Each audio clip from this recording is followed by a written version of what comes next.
Hello, welcome to the channel guys. I hope you all are fine. तो आज का जो हमारा टॉपिक रहने वाला है वो है सेंसस को लेके।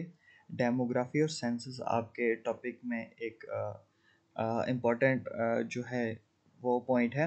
तो आज हम इसको बिल्कुल कंप्लीट करेंगे, जिसमें हमारा जो जितना भी हमारा टॉपिक है वो पूरे का पूरा कवर करने की हम कोशिश करेंगे सिंगल लेक्चर में।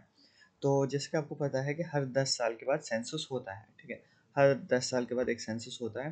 तो जो अभी का सेंसस था वो 2021 में होना था, लेकिन कोविड की वजह से वो सेंसस जो है 2021 में नहीं हो पाया।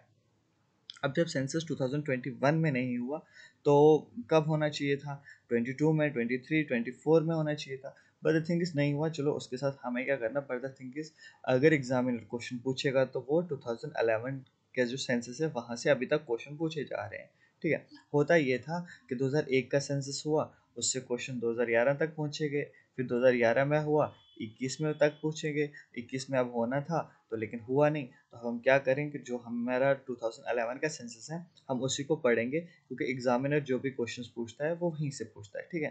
तो अभी हम सेंसस को पढ़ने से पहले हम थोड़ा सा कुछ डिटेल्स जान लेते हैं। जो 2011 का सेंसस था उसकी एक थीम थी, ठीक है। बहुत इंपॉर्टेंट होता है, उसकी थीम थी अवर सेंसस अवर फ्यूचर। तो जो 2011 का सेंसस हुआ उसकी एक थीम रही थी। उस थीम को बोलते हैं कि अवर सेंसस अवर फ्यूचर। ये उसकी जो है थीम रही थी। चलो जी, अब हम नेक्स्ट चलते हैं। नेक्स्ट मैंने आपको ये वाली चीज़ पहले आपको बता दी कि सेंसस की थीम क्या थी, अवर सेंसस अवर फ्यूचर, याद रखना। तो जो पहला सेंसस हुआ था वो 1872 में हुआ था। पहला सेंसस था ये, लेकिन इसको कंप्लीट सेंसस नहीं मानते हैं कुछ लोग।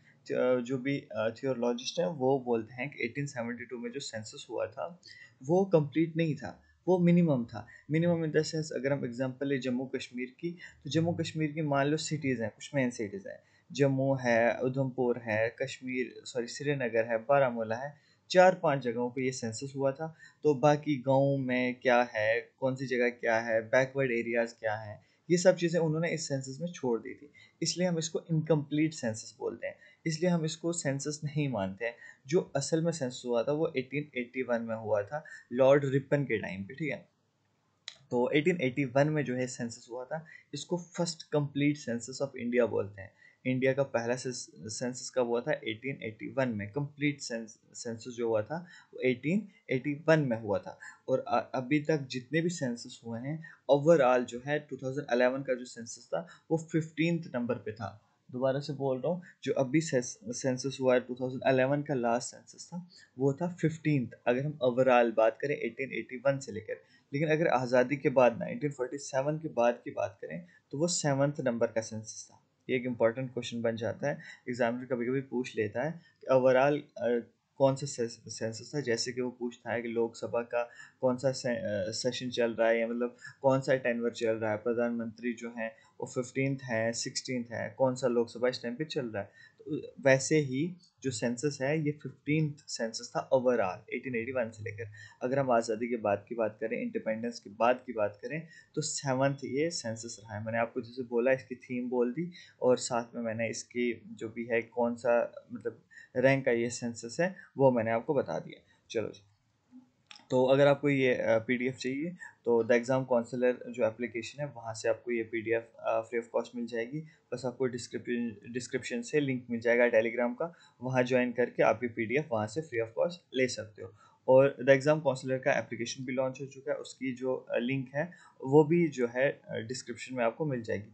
आप मेक श्योर करें कि आप एप्लीकेशन डाउनलोड करें, वहाँ से आपको बहुत सारे अपडेट्स और स्टडी मटेरियल आपको एप्लीकेशन पे मिल जाएगा। और आप टेलीग्राम ज्वाइन करो तो वहाँ से आपको जो है सारी अपडेट्स वहाँ पे मिलती हैं, और साथ में जितनी भी पीडीएफ्स हैं वो भी आपको वहीं से मिल जाएगी, ठीक है। जैसे कि हमने ये स्टार्ट किया था, ये लेक्चर का जो हमारा सीरीज़ है, ये सीरीज़ में हम लोग जीएस कर रहे हैं सुपरवाइजर्स के लिए। तो ये वाली जो है, ये वाली जितने भी लेक्चर्स हैं ये इंपॉर्टेंट है जम्मू कश्मीर के सभी एग्ज़ाम्स के लिए। जैसे कि मैं अगर सेंसस इस टाइम पे करवा रहा हूँ तो ये सेंसस सुपरवाइज़र, सब इंस्पेक्टर, नायब तहसीलदार, पटवारी, और जो कि हमारा कांस्टेबल का एग्ज़ाम होने वाला है। तो सेंसस ओवरऑल हर एग्ज़ाम में पूछा जा रहा है, ठीक है। देखो बेसिक्स क्वेश्चन तो अगर उसने पूछ लिया कि एग्जामिनर पूछ लेता है कि what was the theme of last census, तो आप क्या बोलोगे, सर ये क्वेश्चन कोई बनता नहीं बनता? बिल्कुल बनता है। अवर senses our future is a मतलब बहुत अच्छा क्वेश्चन है ये। तो आपने क्या करना है, आपने टेलीग्राम भी ज्वाइन करना है, एप्लीकेशन भी डाउनलोड करनी है, और मेक श्योर करना है कि ये वाले चैनल को आप सपोर्ट करें सब्सक्राइब और लाइक करके। चलो अब हम नेक्स्ट चलते हैं पॉपुलेशन पे। तो जो 2011 का हमारा सेंसस था उसमें जो है हमारे इंडिया की जो पॉपुलेशन आई थी वो 1.21 बिलियन आई थी, ठीक है। 1.21 बिलियन क्या हुआ, 121 करोड़, ठीक है। क्या था, 121 करोड़ की जो है ये पॉपुलेशन थी इंडिया की, ठीक है, 2021 के सेंसस के अकॉर्डिंगली, ठीक है। फिर अगर हम बात करें पॉपुलेशन डेंसिटी क्या होता है, ये एक सॉरी, हाँ हाँ सॉरी, ये एक पर्टिकुलर एरिया है, ठीक है। इस एरिया में कितने लोग रहते हैं, तो ये एक एवरेज निकाला जाता है और उसको बोला जाता है पॉपुलेशन डेंसिटी, ठीक है। तो 2011 के अकॉर्डिंगली इंडिया की जो पॉपुलेशन डेंसिटी थी वो थी 382 पर्सन्स पर स्क्वायर किलोमीटर। क्या थी, 2011 की जो डेंसिटी थी वो थी 382 पर्सन्स पर स्क्वायर किलोमीटर। अब अगर हम आगे चलें, आगे हमारे जो है जेंडर रेशो है, ठीक है। नेक्स्ट टॉपिक है हमारा जेंडर रेशो। जेंडर रेशो यानी कि कितने मेल्स और कितनी फीमेल्स है, जो उसका रेशो बताते हैं उसको हम बोलते हैं जेंडर रेशो, ठीक है। अब अगर हम नेक्स्ट बात करें जेंडर रेशो की, तो इंडिया का जो जेंडर रेशो था, तो इंडिया का जेंडर रेशो था 940। क्या था, 940 फीमेल्स पर 1000 मेल्स, ठीक है। ये इंडिया का जेंडर रेशो था 2011 के सेंसस के अकॉर्डिंगली। चलो अब हम 2011 के सेंसस के अकॉर्डिंगली अगर हम चल ही रहे हैं, तो अब हम आगे चलते हैं। नेक्स्ट था लिटरेसी रेट। ये बहुत इंपॉर्टेंट होता है। लिटरेसी रेट जो है ये बहुत ज़्यादा इंपॉर्टेंट होता है किसी भी पॉपुलेशन किसी भी सेंसस के अकॉर्डिंगली। अब अगर हम लिटरेसी रेट की बात करें, तो 2011 में जो लिटरेसी रेट ऑफ इंडिया था वो 74.4% था। क्या था, 74.4% इंडिया का लिटरेसी रेट रहा है, ठीक है। अब अगर हम नेक्स्ट बात करें, ये तो हमने बता दिया कि लिटरेसी रेट क्या था। देन उसके बाद कुछ चीज़ें आती हैं जिसको बोलते हैं जैसे कि अर्बनाइजेशन हो गया, अर्बनाइजेशन के बाद हो गया, अर्बनाइजेशन के बाद हमारे रिलीजियस कंपोजिशन हो गया। जैसे कि हमें पता ही कि इंडिया इज सेकुलर कंट्री में बहुत सारे रिलीजन हैं। तो यहाँ पे भी Islam, Christianity, Buddhism, Sikhism, Jainism, Hinduism, मतलब ये सभी रिलीजन जो है यहाँ पे हैं। तो उसके बारे में भी यहाँ पे बात हुई थी सेंसस में, कि और सबसे बड़ी माइनॉरिटी बताई गई थी वो मुस्लिम्स की थी। देन उसके बाद अर्बनाइजेशन के कितने लोग जो हैं सिटीज़ में रह रहे हैं और कितने लोग जो हैं गांव में रह रहे हैं, मतलब उन सब चीज़ों की भी यहाँ पे बात होती है। फिर हम बात करते हैं इंडिया की जो है डाइवर्सिटी ऑफ लैंग्वेजेस के बारे में अगर बात करें, तो इंडिया एक मतलब डाइवर्स कंट्री, यानी कि इसमें बहुत सारी लैंग्वेज और बहुत सारे कल्चर्स के लोग यहाँ पे एक साथ रहते हैं, ठीक है। अब हम लैंग्वेज की बात करें, तो लैंग्वेज भी जो है यहाँ पे बहुत सारी लैंग्वेज जो है इंडिया में लोग बोलते हैं, ठीक है। फिर उसके बाद एज डिस्ट्रीब्यूशन। अब कोई पूछेगा कि एज डिस्ट्रीब्यूशन क्यों ज़रूरी था, या एज एज एज जो है मतलब क्यों ज़रूरी है कि हाँ हम एज की बात करें, कि एज का क्या हिसाब रहता है, कैसे रहता है। तो एज पता है किस लिए ज़रूरी होती है। एज इसलिए ज़रूरी होती है कि जब हम किसी की एज जानते हैं, मतलब सबकी एज जानते हैं, तो हमें पता चलता है कि कितने बच्चे हैं, कितने बूढ़े हैं, कितनी औरतें हैं। तो इन सब चीज़ों से हमें पता चलता है गवर्नमेंट को ये जो पॉलिसीज़ होती हैं, जो बनानी होती है गवर्नमेंट को पॉलिसीज़, उन पॉलिसीज़ की इन्फॉर्मेशन मिलती है। गवर्नमेंट को पता चलता है कि हम जो पॉलिसीज़ बना रहे हैं वो किन के लिए वो पॉलिसीज़ हैं। क्या कितने लोग हमारे यहाँ पॉलिसीज़ में मतलब उसमें पार्टिसिपेट करेंगे। अगर जो वो हैं मतलब बड़ा सेक्शन ऑफ सोसाइटी जो है वो यूथ है, तो गवर्नमेंट भी जो है जितनी भी पॉलिसीज बनाएगी उसमें क्या करेगी, यूथ का ध्यान रखेगी कि हाँ हमारे यहाँ यूथ बहुत ज़्यादा है, तो हमें उसी तरीके से एम्प्लॉयमेंट जनरेट करना है, हमें यूथ के लिए काम करना है, हमें यूथ के लिए स्कीम्स बनानी है। तो इसलिए क्या होता है, ये ज़रूरी होता है कि एज डिस्ट्रीब्यूशन जो है उसका बहुत इंपॉर्टेंट रोल रहता है। एक बार फिर से मैं आपको रिकॉल करवा दूँ कि 15th सेंसस जो था वो ओवरऑल था और 7th आफ्टर इंडिपेंडेंस था, ठीक है। ये चीज़ें आपने याद रखनी है।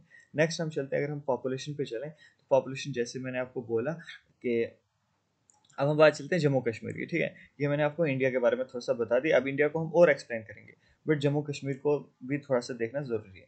जम्मू कश्मीर, इंडिया की पॉपुलेशन 1.21 बिलियन यानी कि 121 करोड़ थी, और जम्मू कश्मीर की पॉपुलेशन थी 12.5 मिलियन। इसका मतलब सॉरी, हाँ 12.5 मिलियन। तो जम्मू कश्मीर की जो पॉपुलेशन थी वो 1 करोड़ 25 लाख थी। कितनी थी, सॉरी 125 करोड़। तो यहाँ पे 1 करोड़ और 25 लाख जो पॉपुलेशन थी वो जम्मू कश्मीर की थी। और जम्मू कश्मीर का जो यहाँ पे आता है एरिया था वो था 2,22,236 स्क्वायर किलोमीटर। और अगर मैं अभी की बात करूँ तो अभी जो जम्मू कश्मीर का एरिया है वो है 42,241 स्क्वायर किलोमीटर। कितना? 42,241 स्क्वायर किलोमीटर। आप लोग चेक कर लेना, यही वाला एरिया आपको मिलेगा। फिर अगर हम जम्मू कश्मीर की जेंडर रेशियो हम देखें तो जेंडर रेशियो है 889 फीमेल्स पर 1000 मेल। क्या बोला मैंने? जम्मू एंड कश्मीर का 2011 के अकॉर्डिंगली जम्मू एंड कश्मीर का जेंडर रेशियो क्या था कि अगर हम रैंडमली पॉपुलेशन में 1000 मेल्स को उठाएंगे तो उन 1000 के बगल में हमारे पास कितनी फीमेल्स होंगी? 889। ठीक है, तो एक आइडियल माना जाता है कि 1000 फीमेल्स 1000 मेल्स के अकॉर्डिंगली 1000 फीमेल्स होंगी, ये एक आइडियल है। तो बट फिर भी अगर हम बाकी स्टेट्स के साथ कंपेयर करें तो जम्मू कश्मीर का जो जेंडर रेशियो है वो क्वाइट ठीक है। फिर उसके बाद लिटरेसी रेट, अभी बीएलडब्ल्यू के एग्जाम में इस पे क्वेश्चन पूछा गया था कि जम्मू एंड कश्मीर का लिटरेसी रेट बताओ। तो जम्मू एंड कश्मीर का जो लिटरेसी रेट है वो 68.74% है। क्या है? 68.74% जो population of Jammu and Kashmir की है वो लिटरेट है। ठीक है, वो पढ़ी लिखी है। ठीक है, फिर उसके बाद कहीं अगर हम जम्मू कश्मीर के रिलीजन्स की बात करें तो सबसे पहले आता है Islam, then followed by Hinduism and Sikhism. ठीक है, there were also many small communities of Buddhism and Christianity। मतलब थोड़ी स्मॉल कम्युनिटीज़ हैं हमारे पास, किस किस की? बुद्धिस्ट की भी और क्रिश्चियनिटी की भी। ठीक है, अब अगर हम बात चेक करें अर्बनाइजेशन की तो हाँ, जम्मू एंड कश्मीर एक आपको पता ही है कि मतलब माउंटेन टेरेन है यहाँ पे जम्मू एंड कश्मीर में। तो यहाँ की जो अर्बनाइजेशन है बहुत लिमिटेड है। ठीक है, मोस्टली हम रूरल कंसिडर किए जाते हैं क्योंकि हमारा टेरेन ही ऐसा है कि हमारे यहाँ सिटीज़ बनती है प्लेन्स में। ठीक है, सिटीज़ मोस्टली प्लेन्स में बनती है। तो हमारे यहाँ का जो ट्रेन है वो पहाड़ी इलाका है मोस्टली। तो वैसा हमारी पॉपुलेशन जो है अर्बनाइजेशन भी है और साथ साथ में हमारा रूरल जो है सेक्शन है वो बहुत ज़्यादा है। तो अगर हम लैंग्वेजेस की बात करें तो उर्दू, कश्मीरी, डोगरी और इंग्लिश, ठीक है, ये हमारे यहाँ पे लैंग्वेजेस जो हैं ये बोली जाती हैं। और अगर हम इन्हीं में थोड़ा सा ऐड करते हैं, एक लैंग्वेज ऐड करते हैं जिसको बोलते हैं हिंदी। ठीक है, तो हमारी क्या निकल के आ जाएगी? हमारी निकल आएगी official languages of Jammu and Kashmir. Official languages of Jammu and Kashmir कितनी है? 5 है। कौन कौन सी है? उर्दू, हिंदी, कश्मीरी, डोगरी और इंग्लिश, ये ऑफिशियल लैंग्वेजेस हैं जम्मू एंड कश्मीर की। याद कर लेना, इन चारों में एक ऐड कर लेना। कौन सी? इसमें आप ऐड करोगे हिंदी। अब अगर हम ज्योग्राफिकल डाइवर्सिटी की बात करें, मैंने जैसे कि अभी आपको बोला कि Jammu Kashmir was known for its diverse geography.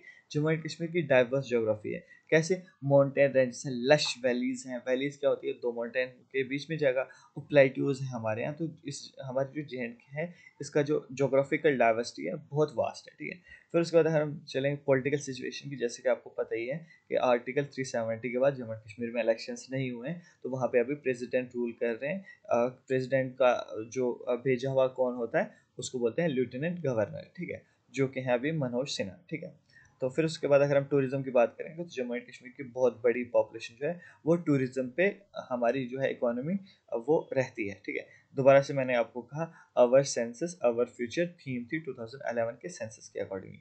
अब हम थोड़ी सी चीज़ें देख लेते हैं इंडिया के अकॉर्डिंगली। तो जो सब अगर हम पॉपुलेशन की बात करें तो स्टेट्स का हम सबसे पहले देखते हैं। तो पॉपुलेशन में स्टेट के अगर हिसाब से देखें 2011 में Uttar Pradesh was the first state जिसकी पॉपुलेशन सबसे ज़्यादा थी। उत्तर प्रदेश की पॉपुलेशन क्या थी? सबसे ज़्यादा थी। इंडियन स्टेट्स में सबसे ज़्यादा पॉपुलेशन उत्तर प्रदेश की थी। उसके बाद सेकंड नंबर पे आता है महाराष्ट्र, थर्ड पे आता है बिहार।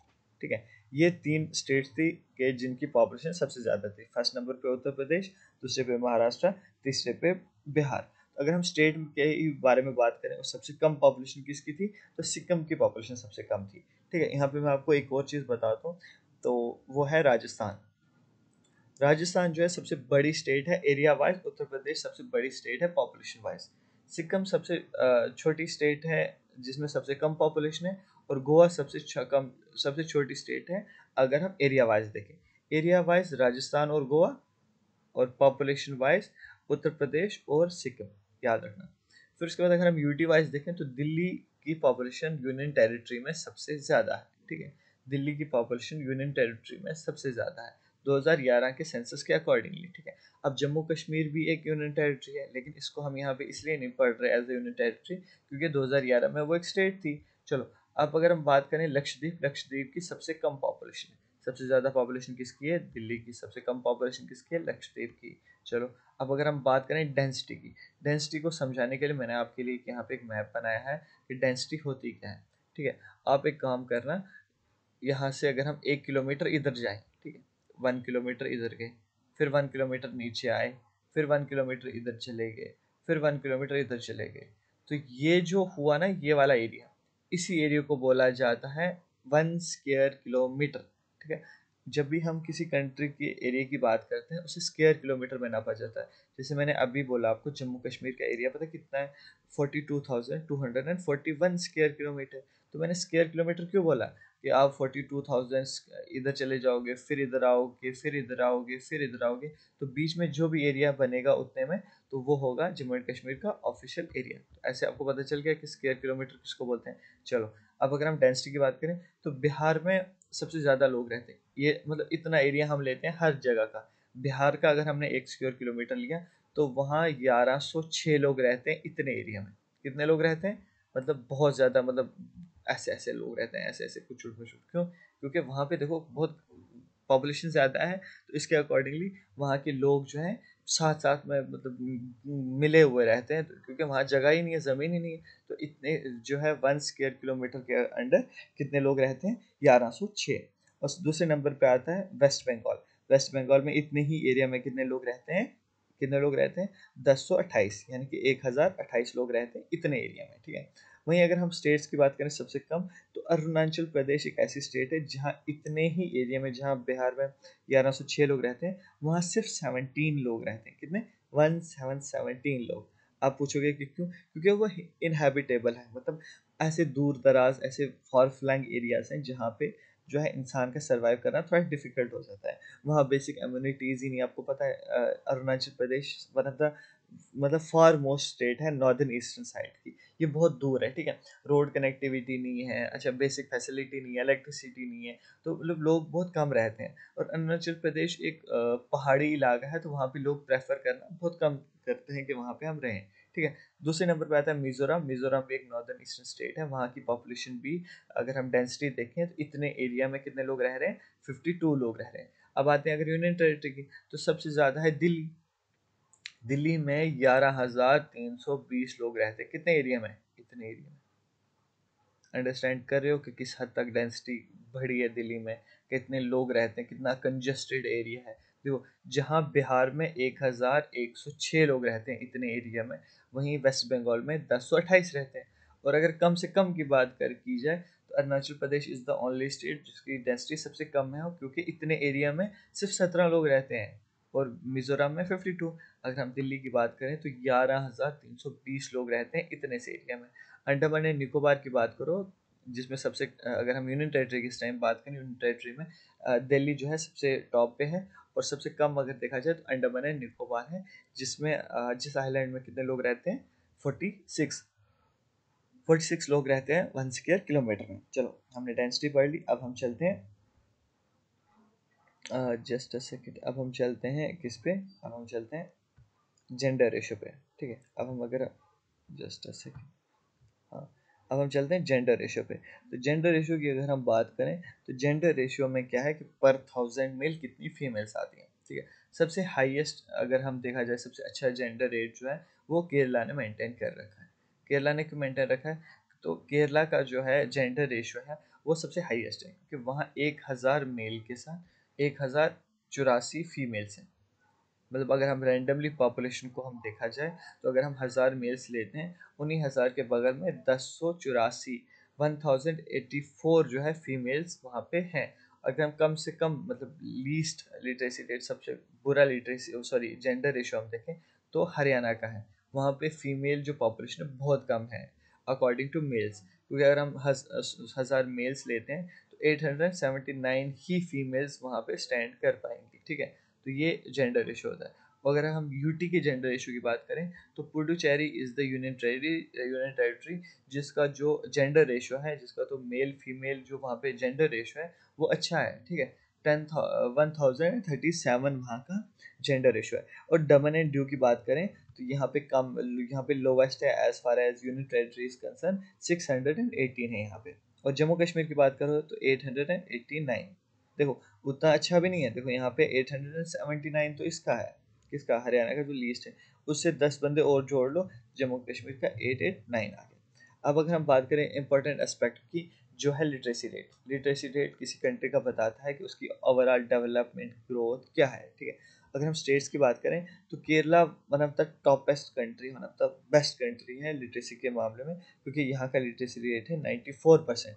यानी कि अगर हम केरला के रैंडम 100 बंदों को उठा लें, उसमें 94 लोग ऐसे होंगे जो लिटरेट होंगे। वहीं अगर हम सेकंड नंबर पर बात करें तो मिजोरम आता है। मिजोरम के भी 91% पॉपुलेशन जो है वो लिटरेट है, इनके लिटरेसी रेट में वो अच्छा कर रहे हैं।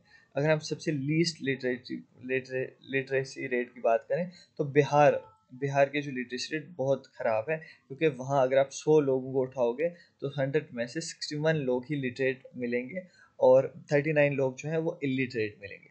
फिर अगर हम अरुणाचल प्रदेश की बात करें तो उसका लिटरेसी रेट भी उतना अच्छा नहीं है, क्योंकि 65% ही वहाँ का लिटरेसी रेट है। जम्मू कश्मीर की बात में करें तो मैंने आपको बोला था 68% जो है ये जम्मू एंड कश्मीर का लिटरेसी रेट है। तो अगर हम दोबारा से देखें, हाँ 68.74% जो है जम्मू एंड कश्मीर का लिटरेसी रेट है। तो इतना अच्छा तो हमारा भी नहीं है, चलो कोई बात नहीं। अब अगर हम यूटी की बात करें तो Lakshadweep is the union territory जिसका लिटरेसी रेट जो है बहुत अच्छा है, ठीक है। 90+ इसका लिटरेसी रेट है यूनियन टेरिटरी का। हमने जितनी भी सारी चीज़ें पढ़ी, इसका पीडीएफ आपको कहाँ से मिलेगा, द एग्ज़ाम काउंसलर के टेलीग्राम चैनल पे, वहाँ से आपको जो है इसका पीडीएफ मिलेगा। तो आपका ये टॉपिक सिंपल सा मैंने कवर कर दिया एक ही पीडीएफ में, एक ही लेक्चर में। तो आपने क्या करना है, सबसे पहले चैनल को सब्सक्राइब करना है, और डिस्क्रिप्शन में आपको टेलीग्राम की लिंक भी मिल जाएगी और एप्लीकेशन का लिंक भी मिल जाएगा, क्योंकि वहाँ से आपको सारी चीज़ें अपडेट्स मिलती रहेंगी। तो आपने क्या करना है कि चैनल को सब्सक्राइब करना है